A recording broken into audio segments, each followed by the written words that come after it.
Hey, what's up? And welcome back to the PHNX Mercury podcast. I am your host, Erika Day, and I am joined today by my esteemed sidekick, Stephen Garner. Stephen, how are you? Blessed as always. We are in a nice, unique scenario in terms of there being a complete stoppage of play. Stateside to obviously tend to things on the Olympic side of things. So um, without basketball over here, there's international basketball going on. And the women are doing their thing and really taking the baton from everybody that preceded them in terms of Olympic gold level standards that were set prior to them. A lot of these players now were babies when this thing Well, first got rolling. So it's just crazy to see them continue the cycle. it was a pleasurable basketball game to watch yesterday, and we'll get into that a little bit. But today, behind the scenes, we're joined by a first-time producer of the PHNX Mercury podcast, DJ Abrica Danielle. So I'm pretty excited about that. Thanks, shout out to Danielle for joining us behind the scenes today on this fine Tuesday. Um, we have a little bit of unfortunate housekeeping to get to, and this does revolve the Olympics. And I wanted to lead off with this just so we could kind of get it out of the way and kind of be happy after this. And so let's talk about it. Bec Allen, injured Yes. with Team Australia, no longer going to be participating in the Olympics. This will obviously affect the Mercury in some sense. And I think there's a big question mark as to exactly how right now, because we're not exactly sure what the injury is. And until we are exactly sure of that, it kind of makes it impossible for Stephen and I to make a guesstimate or judgment as to when she will be back and be able to make an impact for the Mercury. I think the big thing is obviously we have overstated at this point that this starting lineup has not been able to play a ton of games together. And so unfortunately, I think that that will continue to happen after the Olympic break, which is something that Stephen and I were definitely hoping to not be seeing. But I think that that being said, getting it out of the way and hopefully handling any injury early in this return from the break will hopefully be beneficial to this team. And fingers crossed that Bec Allen is back before the end of the season. Yeah, this is the unfortunate risk that comes with playing more basketball. You naturally lend yourself to the chances that come with playing more at such a high level, especially. And for Bec Allen, the injury occurred last Tuesday in one of their last games leading into Olympic play. They were going up against Canada in a practice matchup. Um, and just to quote Rebecca Allen in response, and I quote, "I've been looking forward to these games for a long time and I'm absolutely devastated, but I will now focus my energies on recovery and supporting my Opals sisters." That's tough. It's really tough because I think the first thing for me is for people that don't play sports, you might not necessarily understand it. There's all-star, there's obviously being the best player on your team, then there's being an all-star level recipient in terms of being on that level of play. And then there's representing your country. And there's nothing that equates more, that's valued more than representing your own country. And the fact that she's naturally a talent that's consistently been able to do so, but the fact that she won't be able to and hasn't been able to for this upcoming Olympic stretch, it's tough. It's really tough. And It's hearing definitely Sandy gutting for Brandel, her. Yeah. oh yes, for sure, for sure. And hearing Sandy Brondello speak about how excited she was to have the compilation of talents that she was going to be able to coach, with Bec Allen being in the mix of all of those names from Atlanta Smith. So you can just continue on. There's just so many names on the Australian team, and it's unfortunate she won't be able to compete. But I think the fact that the dubbing of the injury was a high grade hamstring injury, it's not the most friendly in terms of hoping to see her back once the team returns back to play, or even before they start play, ramping up to get back to the post Olympic stretch.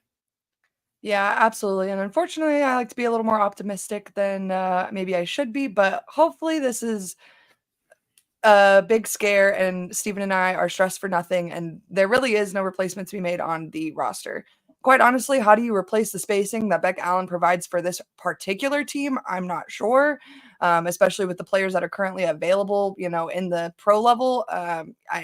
I'm just not exactly sure how they're going to move forward, but I'm sure as we get closer back to the break returning and WNBA play actually happening, we'll have some further clarification on how that kind of plays into their team. Yeah, most definitely. And I'm pretty sure we got some mailbag questions, maybe not directly pertaining to that, but just generally pertaining to the team adding talent that'll kind of spark some conversations to be had there. Absolutely. But before I go any further, I've actually forgotten to let you guys know, if you're watching on Twitter right now, there's a link right below this for you to click in, join us in the chat. We've got Daniel, Lindsay, Mark. I've got David, Andy, my mother. The whole gang is here. And so if you're not in the chat right now, be sure to join us over there. Give us a thumbs up. And don't forget to subscribe to PHNX Sports while you're at it. Thank you for joining us today. Stephen and I are as excited as ever, even though I think that Stephen would probably agree. Life is a little more boring without the WNBA. It is, but I can't complain because we still have basketball at a professional level, especially to watch. So you're not going to hear me complain. I'm looking forward to the post-Olympic stretch, though, 100%. We got 18 games left out the Olympic stretch, but let's talk about what we saw from Team USA and specifically our Mercury squad yesterday in their game against Japan. Now, this was their first official Olympic game in the group stage. And again, it was in Japan. So a rematch from the 2021 Olympics in Tokyo. So I think the Americans were just as excited as we were to watch them. The Americans were to play them. I will say, and I tweeted this during the game, as an Arizona fan, I really felt like I was watching 5 Aerie McDonald's running around on Team Japan. They are so fast. It's very unique to see a team understand their weakness and do absolutely everything on a checklist or a laundry list, if you will, to neutralize as much of the known weakness at hand as much as they possibly can. And for me, it's even more interesting because watching Japan's men's team kind of play in similar ways, both teams understand the size discrepancy between them and pretty much any other given opponent on the Olympic level. And they're so locked into their process, which is to mitigate a lot of the things that we see. It's fun to see them play to their identity to the extent that they do. And naturally, what comes with that is the opponents have to be ready for the chaos and the chaotic pace and tempo of play that they're trying to play at. And controlling and garnering that as much as you can over the course of the Olympic Games is hard. It's really hard. And just to see these women so in tune with their process and their game plan from a game to game in respect to their opponent's level, I mean, I think that speaks more to them being ready to take home another gold medal than anything else. Naturally, yes, they have the individual talents to do it that way if they wanted to, but that's not the way that's conducive to consistently winning. And I think the fact that they're so adaptable as a group, like this game was very much contingent upon them knocking down a few shots from the perimeter just to break the ice from the defensive pressure they were seeing, and then getting right back to the plot of the game, which was them getting the ball in the paint, post touch after post touch, after cut, after post touch, after cut, and just continuing this cycle of play. And they played to that template that Cheryl Reeve had and set up for this game perfectly. The very first thing I want to bring attention to is how borderline unfair and should be illegal it is to have A'ja Wilson and Brittney Griner on the floor for the same team at the same time.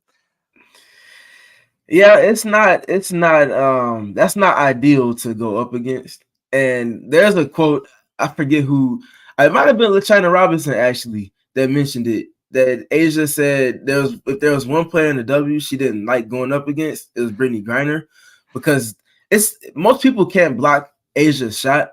And the fact that BG has the size with the wingspan and has the foot speed not to necessarily keep up with A'ja, because you don't really just keep up with someone that talented, but the ability to lose ground and make up for it with the range to block shots and contest shots from every which angle. A'ja said it's frustrating and annoying.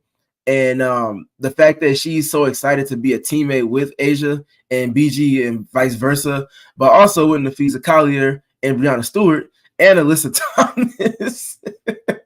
It's like whenever you see any iteration of those three players on the floor at the same time, it's just special. It's special. And it's really a point of dictation for a Cheryl Reeve to go to any trio of those players over the course of the game. And you see the impact it has.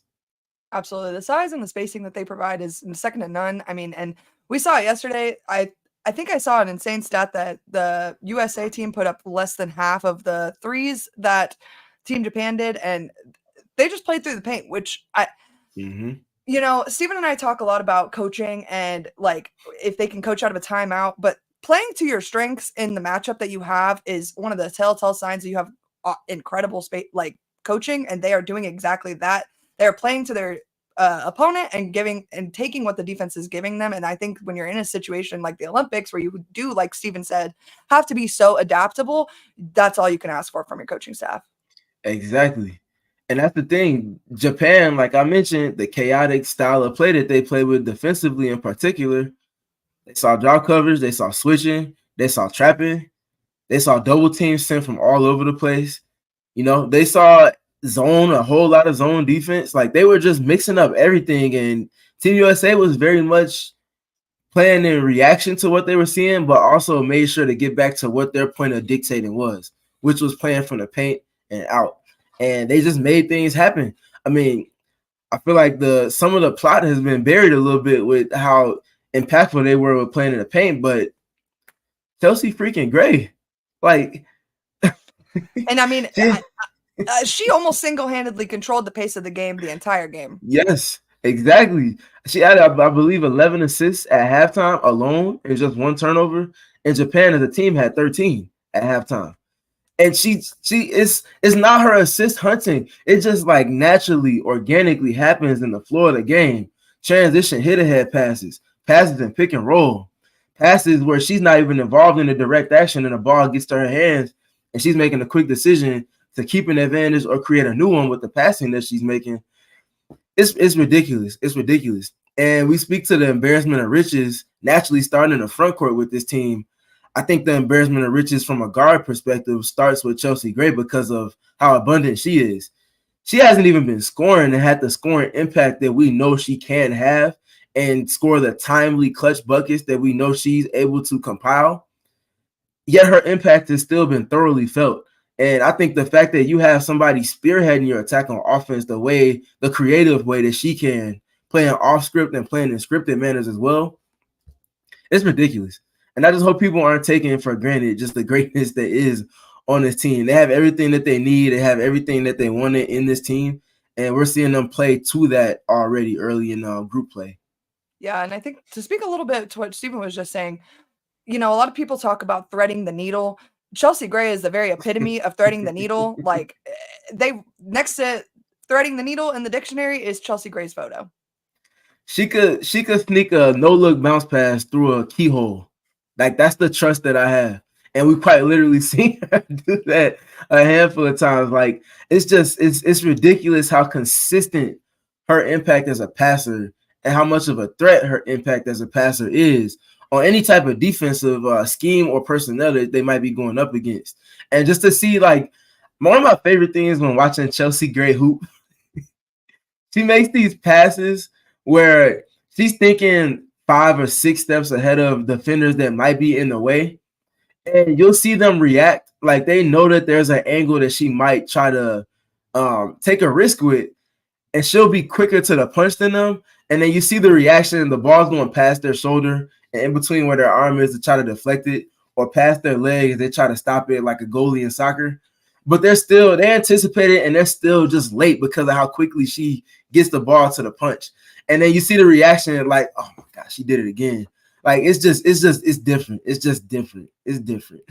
Yeah, absolutely. And you know, we're blessed to have it on Team USA and not have to pull against it. Oh my goodness, for you know, just a short period of time this season. Yes, exactly what Amanda said in the comments. Chelsea Gray plays chess while everyone else is playing checkers, and exactly, nail on the head.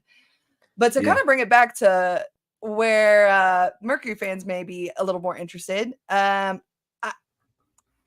if you were in the diehard chat yesterday, on the Discord, which if you're not, I'm going to just stop us right here. Go to gophnx.com, sign up right now. We pretty much live text the whole game, every game. And this game was no different. And I just 9 rebounds from Brittney Griner, along with her 11 points, and she was extremely impactful the entire game. Granted, we spoke a little bit about her in combination with A'ja Wilson earlier, but even her separate from A'ja Wilson, her just by herself, the confidence and granted the footwork and just the will to win that she was playing with, I'm not going to say we haven't seen that all season, but the level of play we were seeing from Brittney Griner was very exciting to see for me personally. Yeah. And I think a lot of the things that we said about A'ja, we could also say about Brittney. The spacing that they're able to compile and put around those two players when they catch the ball inside the arc, whether they're directly on the block, whether they have 2 feet in the paint, or they're just generally operating in the mid-range with the ball, it's ridiculous. Because you might as well just put it on the bingo card, because we're going to say it a bunch of times every episode we record. There's just situations where defenses literally just cannot be right. Because you might have A'ja Wilson and Chelsea Gray going empty corner pick and roll on one side. And then in trips on the backside, you got any compilation of players, but let's just throw out Breanna Stewart, Brittney Griner, and Jewell Loyd. It's like, okay, you might take away this initial action, or you might defend it somewhat well, and then it skips to the second side, and they're flowing into handoffs and double screens and all types of post-ups. And it's like, what are you going to do? It's like, okay, cool. You defended well for 5 seconds. You still got the rest of this shot clock and all of this talent on the other side of the floor. Everybody can shoot. Everybody can space. Everybody can pass. Everybody can put the ball on the deck. And it's just like, you just got to hope and pray that they miss when they put that shot up eventually, because there's not much else that you can literally control in those scenarios. And to that point, when A'ja gets the ball and she has nothing but space around her, and she can turn and face, and she can get into her turnarounds, get into her mid-range pull-ups with no dribbles or 1 dribble or 2 dribbles, it's ridiculous. Apply that context to Brittney Griner, and that's a taller player that's seeing things from a different line of sight. And it's just, where can you be right? If you don't help and she takes a shot and misses it, especially if your team's Japan, she's just getting an offensive rebound and holding somebody else off with the hand that she's not grabbing the rebound with. And she's putting the shot back up and it's going in. And it's just like, you might play great defense and it just quite literally might not matter. And that's the issue that comes with going up against this Team USA squad. And they play to it in a connected manner to where it never feels like it's any particular individual that's hogging or causing a lack of flow. And I think that's the beauty of this team. We saw it in their preliminary games and their preseason games, and we've seen it through their first game as well, when games have started to truly matter in terms of their quest to another gold medal. And that's them playing to movement of the ball, movement of players, and it just does not feel sticky. Everything feels very connected. And a stark contrast to what we saw almost 2 weeks ago when they went against the All-Stars in Phoenix. Absolutely. And before we move into answering your guys' questions, which trust and believe we're very excited to do today, we do have to give a very special shout out to first-time Olympian Kahleah motherfucking Copper. First of all, again, if you're in the chat, you know that Erika was extremely stressed when Kahleah went down. Okay, she had been in the game 35 seconds, got us a rebound, and I'm like, we are so up, Merc fans. We are so up. Nothing can go wrong. And 20 seconds later, she's laying on the ground, and I am in shambles. Luckily, she just put on a little heat pack. She just needed a little, minor assistance for a second. Little R&R. Yeah, just a little, and maybe some icy hot on there. Who knows? Yeah, that too. And we got back in. She came back in the third. Was it the third quarter? Maybe it was the fourth quarter. Mm-hmm. Which again left Erika a little bit panicking, because I'm like, okay, we're through the third quarter now. Like, what are we doing here? And is she back? Is she coming in? She's jumping around the bench, celebrating 3-pointers, and like, I want her to celebrate her own 3-pointer. Mm-hmm. But that being said, she did come back in the game, and she hit 2. I'm gonna say it. They're huge shots. They're in the Olympics, so they're huge shots. She hit the final shot of the game. I feel like huge in terms of her confidence boosting in the future for future games in the Olympics. And then nonetheless, again, just to get that experience in the very first time. We're going to get into it. I do wish that the coaches had played her just a little more, but that being said, she went down. What can you expect in a situation like this where they're playing to their advantages, and we saw them do exactly that, and it was very successful for them. So I'm not asking them to change the plan for my well wishes. That being said, though, I am hopeful that we will see a few more Kahleah Copper minutes in the future. I think we will. It's just a patience thing with Cheryl Reeve really getting a feel for the rotations and some of the opponents that they're going up against as well. And just trying to figure out the type of player tandems that work best in terms of lineups and all of that fun stuff. But one thing about Ka, dogs, she is the epitome of it.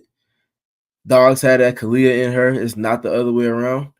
And she's the epitome of it. She had the injury scare. That was after coming in and making a handful of impactful scenarios happen on defense, whether that be rotations, deflections, grabbing rebounds, and getting it up the floor in transition. Like just a lot of little things, really being on time and on schedule with her rotations and coming with that type of energy that has really made her and made her unique from any other player in the league. You could feel her impact when she came into the game in that first half. And it was unfortunate that the injury occurred when it did, because it really felt like she was starting to compile not just minutes in an impactful manner, but also, like I said, her type of impact on both sides of the ball, cutting on one side of the floor, a couple drives. And then I talked about everything on defense. The fact that she was able to obviously be okay after the injury, which naturally occurred with her working after helping to get yet another stop, and she was going for the offensive rebound. And it was just the difference in verticality in terms of the height of the Japanese player versus the height of Kahleah Copper going for the ball kind of got up under her into her sternum area, unfortunately, and she had a mid area injury. Like I said, she's okay. Like Erika mentioned, she's good, which knock on wood, we're glad to hear that. And we're even more glad to see her get back into the game and be herself. She was far from timid. And I think LaChina mentioned that as well. Like Kahleah was out there playing like the ferocious, fearless Copper that has made her unique from everybody else in the W. So I think she's gonna have a major role for this team. I mentioned it on our last episode. Granted, it might not be on a game by game basis, but she's going to have big time moments because she has certain types of plays and has played to a particular role that no other player has to the extent that she's had to, and won on the stage that she has won on, in terms of quite literally winning a finals MVP, playing in a particular role that I feel like is going to be fairly similar to what Team USA is going to need from her to get another gold medal this year around. Absolutely. And before we completely move on from Team USA, I've almost completely negated the whole thumbnail of this whole video. And that is our 42-year-old GOAT, Diana Taurasi, getting an Olympic start in her 6th consecutive Olympic appearance. And now, Stephen knows I'm ready to scrap in terms of Diana and defending her. You know, there's a meme that's like, what's the athlete you'll defend like this? And it's a novel. That's me with Diana Taurasi. And so when I was getting tweets yesterday, immediately after the starting lineup was announced, and I got tweets that said, why is there a 42-year-old starting? I said, because she's going to hit the first shot of the game. And you know what I got from those people after the game was over? A whole lot of silence. That is our GOAT, and she's going to continue to get hers, and she's here to win. She said it before and after the game, that, you know, she's here for gold, and that's period, end of story. That's her goal. She wants this maybe more than any other person on the team. And I think when you have experience and a desire like Diana does, like Mark says, you can just touch grass. You know, this team has a lot of talent, right? I think we would all say that Chelsea Gray is the best passer on the team. Who would we say is the second best passer on this team? Because I'm in the firm belief that I would be saying Diana Taurasi. And to that point, there's no other player on the perimeter, and this is saying a lot when you see the types of players that are on this team that can garner the type of attention that Diana does in pick and roll, but also still be able to play make off of that. And that's obviously, like I just mentioned, Chelsea Gray is the best passer on the team. But Diana and the passes that she makes based off of the aggressive type of attention she gets from a defense, it just hits differently. And naturally, with her being able to play make off of that, it puts everybody else on the court in an advantage situation to where whenever they catch whatever pass Diana decides to make out of the scenarios where she has the ball, it's going to automatically be something that's positive is coming from that, whether they're scoring for themselves, keeping that advantage, or passing to somebody else to do something with it that's going to be positive to whatever possession they might be having at that moment in time. And there's just so much value to how Diana can be used. She took 2 shots yesterday and was like plus 16 in the game. And again, a player that is known for scoring to still have that type of impact. Diana's out there making rotations defensively, getting steals, jumping in the passing lanes, making passes in transition. She's doing everything that this team needs her to. She's even screening for all of those front court pieces that we talked about to put them in advantageous scenarios to get catches on the interior to then play off of. And it's just she's just doing everything on the margins that this team needs from her. And I spoke about it with Kahleah, and it can be said so even more for Diana. There's going to be moments where they're gonna need somebody to make a big time shot from the perimeter, and Diana's gonna consistently be the player that's stepping up to that task. She might take 2 shots, she might take 10 shots, but those shots where they need somebody to knock them down, nobody's gonna be more eager and more urgent to knock it down and make it happen than DT. And she is who she is on the women's stage, stateside, but also internationally because of her consistency. And I don't know if you see this comment from David. 9 out of 10 players on Team USA said the player they enjoy playing with the most is DT. The players speak for themselves. Again, touch grass. So that's it for my 42-year-old GOAT. And I'll be back in 2 more business days to defend her some more. So I'm really looking forward to that. That being said, I'm so excited to move into our very first mailbag. How are you excited, Stephen? I am. Let's get to it. Cool. Well, let's just begin then with our first question here from Kobe. And Kobe says, how can we get Caitlin Clark to Phoenix? And our good Wildcat friend, Iron Mike Luke, added on to this and said, yes, this. And I guess I'm just looking to start off by saying that Caitlin Clark was the #1 draft pick this year, and I don't know of any in all seriousness, I don't know of any team that's willing to give up their #1 draft pick within the first year of having them. What about you? Yeah, I hate to break it to y'all, but Caitlin ain't going nowhere. Listen, we even tried to feed into the delusion a little bit with, oh, Nate, or, Josh talked to her. No, like, she's staying put, y'all. Like, she's in Indy. If I was a betting man, I would put money on Caitlin spending her entire career in Indiana with the Fever. And I can say the same thing about Aaliyah Boston as well. Agreed. I've told Erika off the record. I've spoken with other people in the media and other people generally that I respect as basketball minds. I feel like there's no better 2-player tandem in WNBA history for Caitlin Clark and Aaliyah Boston to look at as a template for how to build their relationship based off of the dynamics that they both bring to the plot and combine their forces to make it just unstoppable. I feel like there's no better tandem for them to watch than Diana Taurasi and Brittney Griner.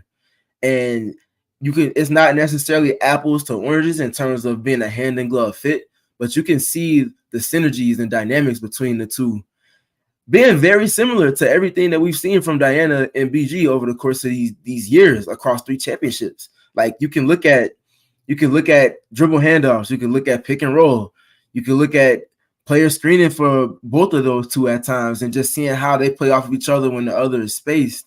And just the propensity to always find a way to come back to those 2 players involved in the same action and always being able to get a positive result from it. We've seen the Aaliyah Boston and Caitlin Clark tandem really take steps the last couple of weeks of the regular season prior to the Olympic and All-Star break. And I don't think they're going any direction but north from here in terms of them ascending towards what their potential is as a tandem. And again, I don't think you can find a better tandem for them to look at in terms of operating in similar ways than looking at DT and BG. So all of that to be said, those 2 will not be broken up. They will do everything in their power. It might be changing parts around them inevitably, But one thing that's going to be consistent is that those two players will be together, and they'll be as synonymous with the Indiana Fever brand as any player that preceded them. And you know what? I'll say it. I like it. I like them in Indy, and they're having fun together, and I want them to continue to have fun together. And Mm-hmm. it's just gonna be even more fun to watch in like 5 to 7 years. Like the anticipation I feel, I know we're so lucky to be in the time we are right now, but the anticipation I feel to just like get there to where they're that level of greatness, because it's coming, is great. Yeah, it's inevitable. And to your point, we heard them both speak and talk verbatim in their pregame media availability prior to the All-Star game a couple weeks ago now, and just speaking to their relationship and how much fun. Like, you could tell there was some awkwardness early on in terms of just meshing personalities and getting to know each other, as it naturally would be with any other two human beings that had not spent time together. And we've seen the progression of that relationship from early in the season to, like I mentioned, All-Star break, to where they're talking about they would like to, do karaoke together and joking around and all this other stuff and finishing each other's sentences, looking at each other and laughing. Like, those little things that tell you there's been a lot of growth. And again, this is just the foundation of everything to come from them. And the fact that they're already, both optically and statistically, the best pick and roll two-player tandem across the entire WNBA, having only spent just over a half a season together, it's inevitable. A lot of the winning and a lot of the successes that they're going to see to come it's inevitable. They've been together like less than 12 weeks at this point, you guys. And so, like I was just saying, like, as awesome as it is right now, just imagine in 2 to 3 years, and why would either of them want to leave a situation where they know where they're headed, with or without their coaching staff or ownership team. Everything else is still obviously fluid, but those two, in our professional opinions, are Fever to stay. Mm-hmm. Exactly. The next question comes from Chris, the doula. How are we feeling about Team USA's coaching staff? How do you think the Olympics will impact our Merc squad once games resume? To start with the first part of your question, and I kind of answered this a little bit earlier, with the exception of their Kahleah usage, I've been super stoked with them. They've, again, played to their game plan extremely well and used players, in my opinion, very accordingly to what their matchup is. And so I really can't complain. And when you have the coaching staff that they do, who are we to complain? If we could get the question back up from Chris, because we always appreciate Chris and everything that's just brought to everything that we're establishing. Chris is quite literally the supporter that we desire to see from everybody that's involved in our space. But just looking at it, just to make sure I'm answering it thoroughly, how are we feeling about Team USA's coaching staff? The trust, I couldn't have more trust from top to bottom, starting with Cheryl Reeve all the way down to Kara Lawson and everywhere in between. I feel like preparedness is something that each one of these coaches that's involved brings to the fold for this team. But even past just for this team, on their individual levels, with whatever team that they're a part of in respect to their individual careers. I think naturally that is a template being brought to the fold for an Olympic level of play, to where preparedness is something that has to be there, because if not, anybody can get caught slipping by any one of these international players. I think that's important to note. And what was the second question? If we could get that back up one more time. And then how do we think the Olympics will impact our Mercury ones? Okay. So I think that the fact that they had the built-in break for the team is important to get rest. And then not just rest, but also like a second training camp in a sense. We talked about early in the season, this was the shortest training camp that the WNBA has ever seen coming into this season. It's obviously naturally because of the Olympic break to come, which is the space that we're operating in now in terms of the calendar. They also afforded them an opportunity to have essentially a second training camp with about a week and some change before play resumes for the W, to where coaches and players and respective franchises can get back to their business on the court. And I think having that built-in rest for players that are not involved in the Olympics, but also for the players to return home, more than likely after a gold medal, another gold medal being earned from the team, is important, because then they can kind of decompress, rest a little bit, and now kind of unlearn a lot of the things that they've been playing to in terms of principles and even roles in terms of the style of play that they needed to play to get another gold. they can kind of take all of those things, detach for a moment, take a rest from basketball, because we talked about it with Caitlin Clark last episode. She said she was quite literally just tired because she had not taken a day off of, she had not had a day where she hadn't shot in a basketball in almost a year and a half now. And, imagine that for players that are competing on the Olympic level. They've been playing basketball. A lot of them played internationally prior to the actual start of the W season. Then you get to All-Star break, which is not really even a break for them because they're practicing, getting ready for the Olympics.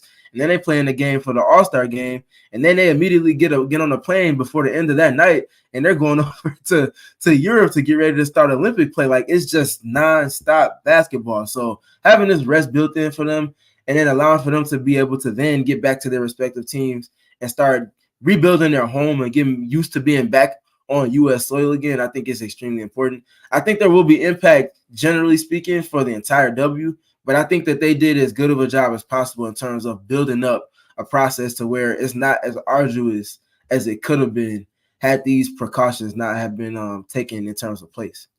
Well, and Cheryl Reeves talked about it a little bit yesterday as well. They're playing less games in the group round than they normally would. Yeah. So, and while there is a little bit more travel involved because they have to, I guess, travel to a different part of France, it is a little more strenuous in that regard. But that being said, they do play a little less games than normal while they're there. So I think it's kind of a balance that they're obviously it's fluid and they are working hard to make sure it doesn't really affect them coming home and being exhausted when they're back home.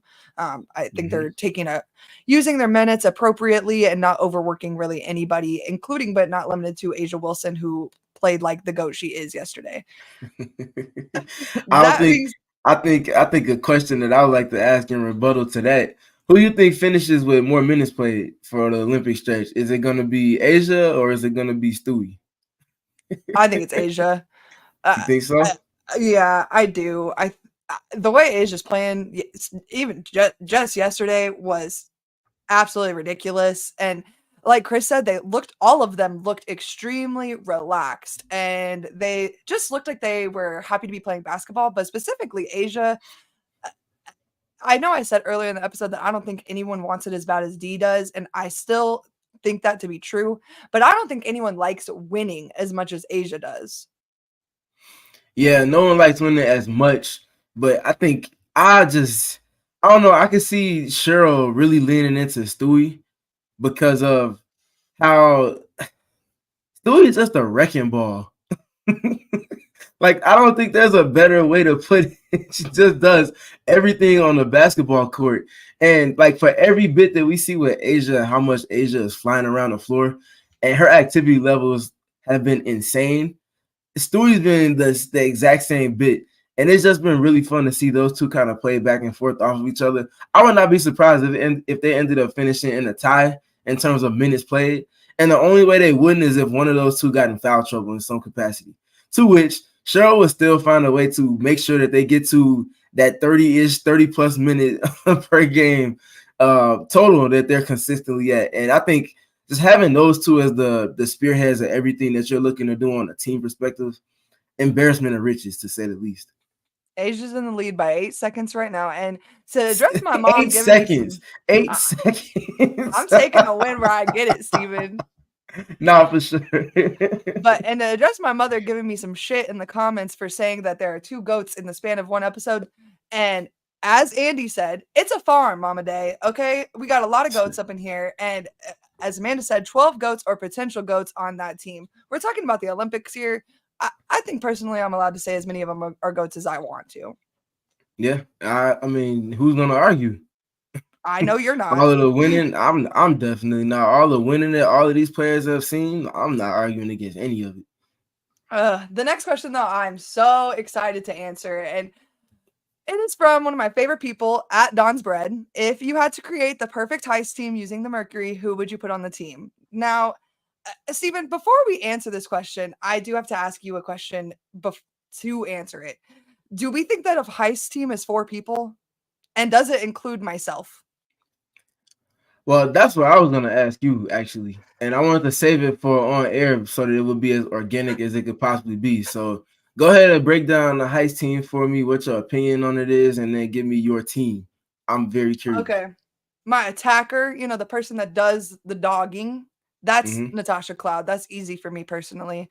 I think that she's not scared of anything, and she's gonna go in and get exactly what we came to get.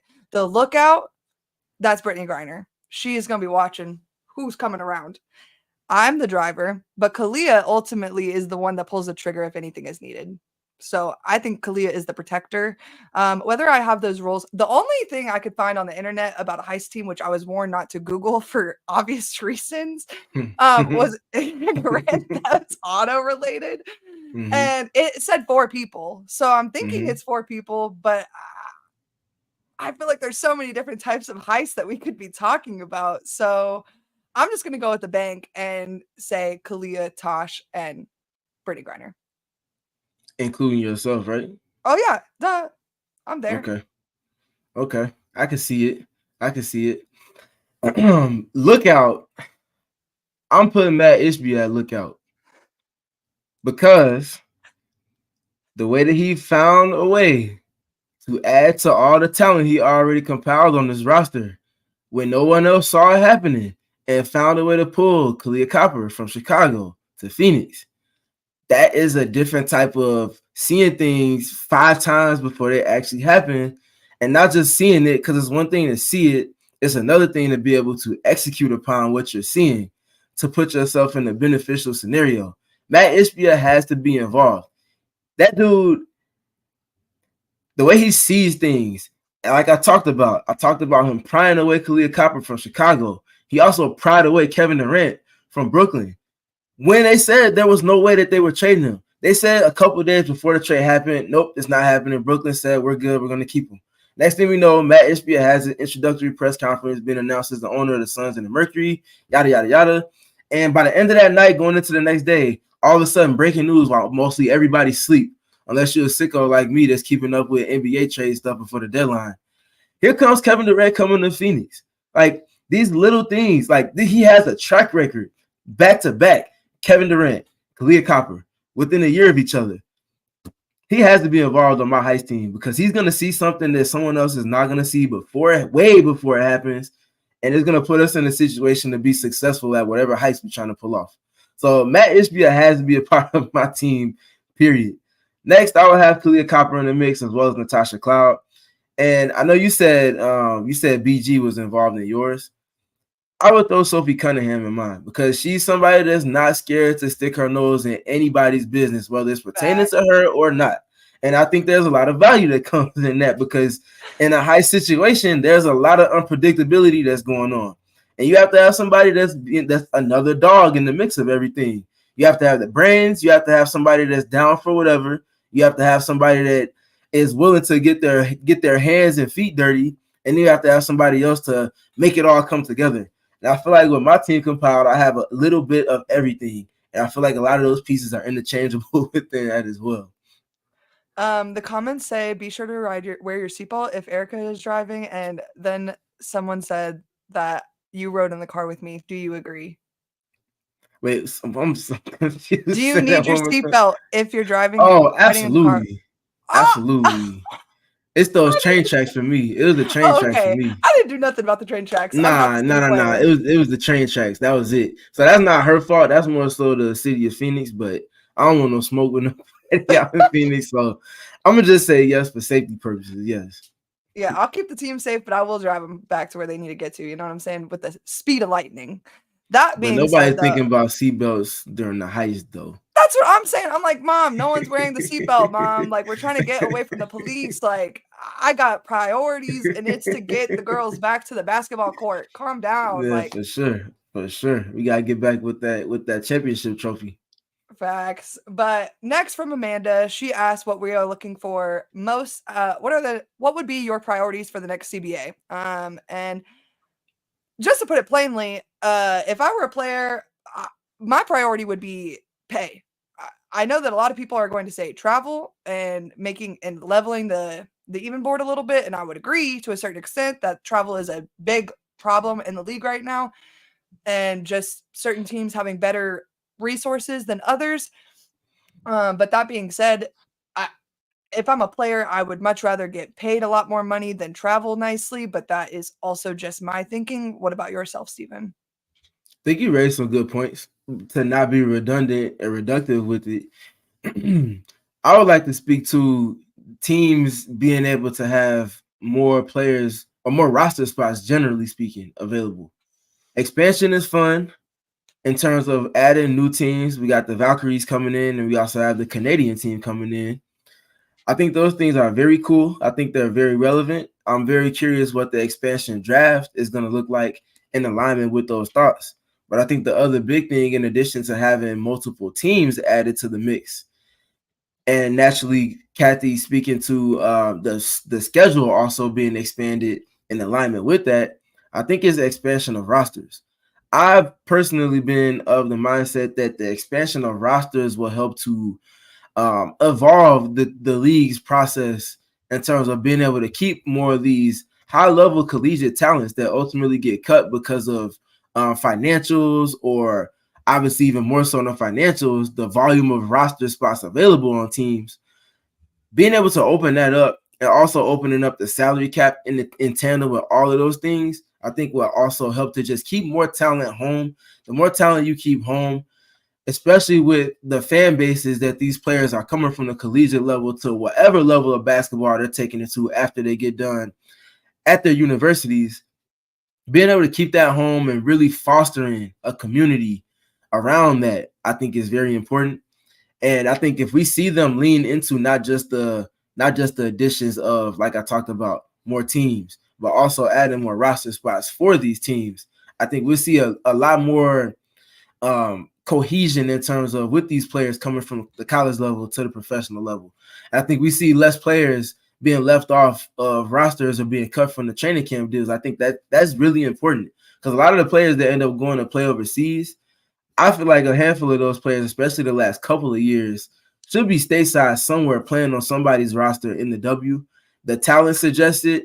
And I think the following having that, in addition to everything else being handled with the league, all of these games that we've seen between Angel Reese and Caitlin Clark that have shattered records in terms of viewership, having the ability to compile more of those types of games and just having more rabid fan bases, influx of fans being added to fan bases in the W is only going to help to evolve the product on the court, and also help with ticket sales and merch. And all of that is going to help bring these players more of a league that they desire to have and a league that they deserve to have.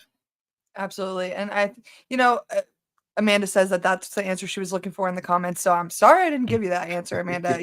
I've spoken about it honestly at length on this pod already this year, but we've seen injuries affect the Mercury pretty poorly already. And I even tweeted at one point when BG went out mid-game, pretty late actually in the first half of the season, that Pac-12 would have canceled the game by now with the amount of players that we had available. And personally, like I was saying, money is great, but being able to avoid injury and avoid further exhausting your team and the shortened schedules that they've had is a huge asset, like Stephen was saying. And so definitely Stephen is right that would definitely be a huge contending piece of my CBA if I was a part of the negotiations. But to your point, though, on the financial side of things, and it kind of is in alignment with something I was speaking to, and keeping your homegrown talents stateside. I think that long term, the W could greatly benefit from being able to financially support these players. First of all, to the extent that their otherworldly superpower level talents suggest, firstly, but also, and somewhat selfishly, to keep your homegrown talents home. I think mitigating as much of the travel to where these players have to hustle in a professional sense, having to play in multiple leagues to reach a certain financial status to facilitate to the life that you desire to live. I think being able to stay home and do that will help a whole lot with the types of players that are coming. We already see it with Angel and Camilla and Caitlin, Aaliyah Edwards. You can name any other player, Cameron Brink, Rakia Jackson. The list goes on with this 2024 draft. It's only going to grow more thorough with each draft to come the next 20 plus years with the talents that are coming in. The more you can keep these talents home, the better off we'll be in terms of the well-being and the safety and all of the logistics that come with everything else pertaining to that. So I think that piece is extremely important to note in terms of the financials. Being able to keep these players home, I think would help a lot. And it also will help with the longevity of these players' careers, because when you're playing basketball almost 365 days a year, it's inevitable that injury is going to come in, whether it's soft tissue, like a hamstring, like something that Bec Allen is coming through with, or something, unfortunately, more seriously than that, just because of the inherent risk that you're consistently running up. There's no break for a lot of these players, and that's an issue. Yeah, absolutely. And I've been saying this for a little while, that the WNBA's priority needs to be becoming the most prestigious women's basketball league in the world. And that is in regards to pay and just the overall luxuries of life. They want to treat you like professional athletes, so that the best professional athletes in the world want to play basketball in the WNBA. And it's that simple. There's an Arizona women's basketball player that just was drafted to Connecticut Sun's cut, and we've talked about her on the Wildcat Show. She will probably never even attempt to revisit the WNBA. She's from Spain, and she's going to get paid more money to play basketball in Spain. So she probably will never want to come back here, but she has the every ability to be at a Diana Taurasi level of play. Like, that girl is extremely talented, and so for her to never have any interest in coming back to the WNBA, to me personally, and I know Arizona fans, is devastating. And if we could pull up Chris's most recent comment here, I think it'd be relevant for everybody to see. And that's kind of what I'm speaking to. Just the expansion of rosters in tandem with teams simultaneously lends itself to everything like Chris is saying in this comment. Just kind of read it for yourself and just kind of let it register and kind of meditate on it. It makes entirely too much sense. Not to just expand the amount of teams in terms of volume. Expand the rosters with that. Allow for some of the end of main rotation type of players to kind of move around with the expansion draft. Obviously, handle business in terms of the draft of literal players coming from the collegiate level to the professional level, in addition to that, but also make more room for more players to be able to play on these teams. It just makes entirely too much sense. I would love to have a face-to-face conversation with Kathy Engelbert about it, to hear from her perspective the logistics in it and what would make it tough and why it hasn't taken place already, to make it make more sense on my end. But without that context from her verbatim, I just don't see why it's not happening. And I feel like it needs to happen. And I feel like we'll be getting more answers in a more concrete manner by the end of this upcoming year, going into 2025. But they do have a lot of questions that they need to have answered, and a lot of things that they need to check off in terms of the box to continue to evolve this rapidly growing brand of basketball that we're seeing. Is arguably the most fun in the entire world. On to the next question from David. David asked us about the acquisition of Erika Ogunbowale for the Phoenix Mercury, and if that's if that's even possible, and what maybe we think the Mercury's roster will look like a couple of years into the future, 2025 and 2026. This Erika thing. I feel like this question follows us everywhere.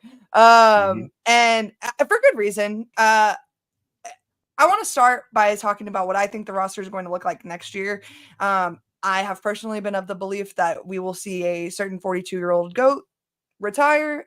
Whether that happens or not is still up in the air, though. And I don't want to jinx it, and I don't want it to ever seem like I want that to happen.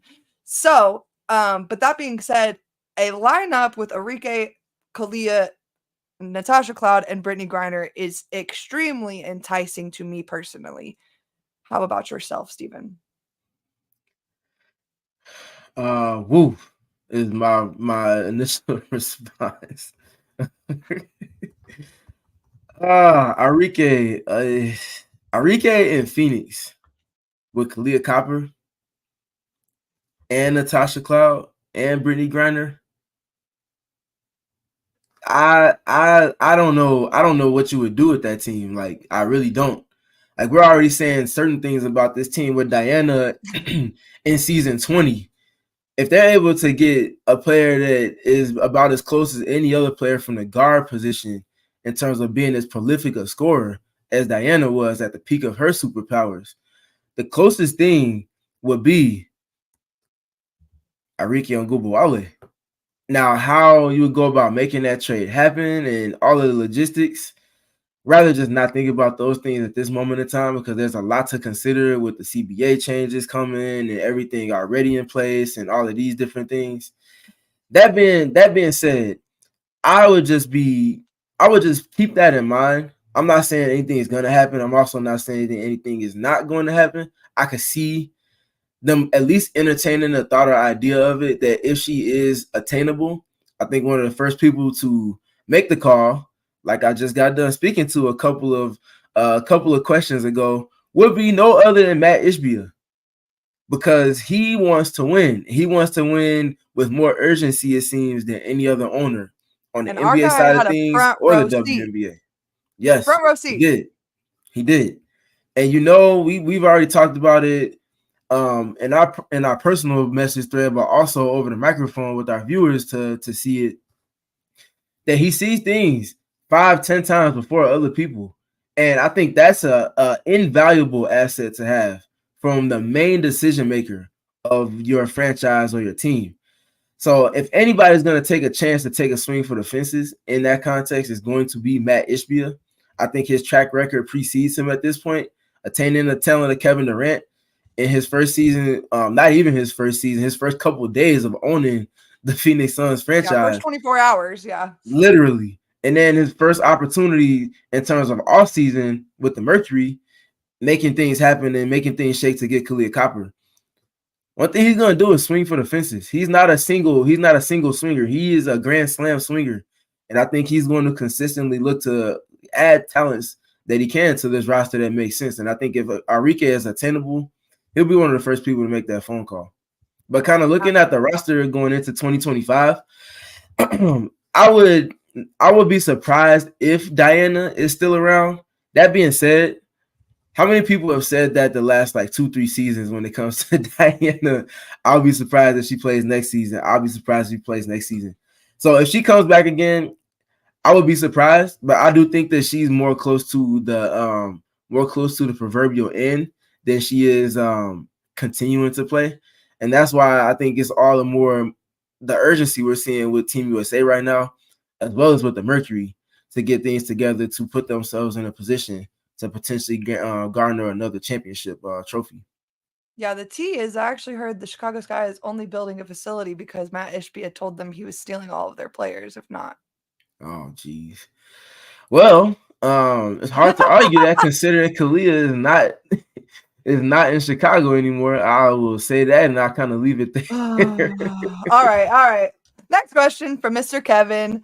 Kevin wants to know if I can pull it up. Yeah. Oh, any rumors? Oh, is there any path to the Mercury legitimately competing for the title this season with 2 super teams and 2 to 3 other great teams in the mix? 2 super teams is absolutely correct, and 2 to 3 other great teams is also correct. And we are one of those. The Mercury is one of those great teams. I personally believe that their path to competing with those teams has already started. I think a lot of it kind of goes back into what we talked about a little bit earlier and what happens with Bec Allen.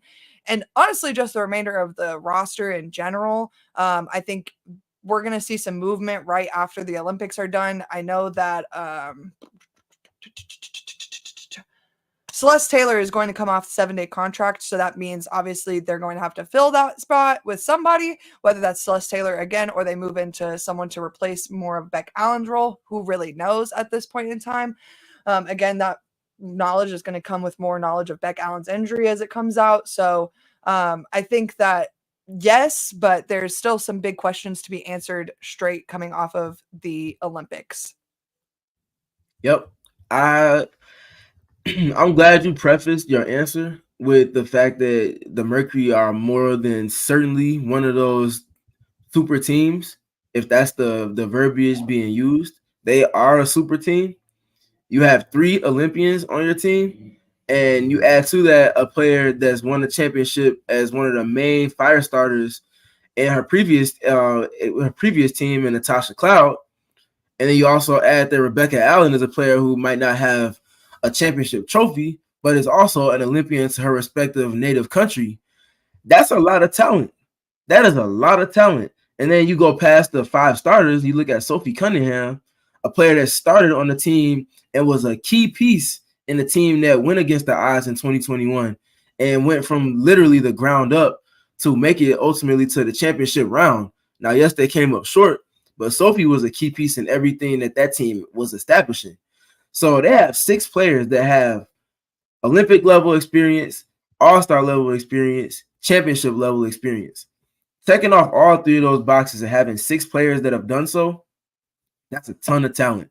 And I think the money being spent on this team, in addition to the actual and literal talents, also suggests that this team is very much a super team. So, yeah, this team is very much a super team. There's a ton of legitimacy in terms of them being able to contend.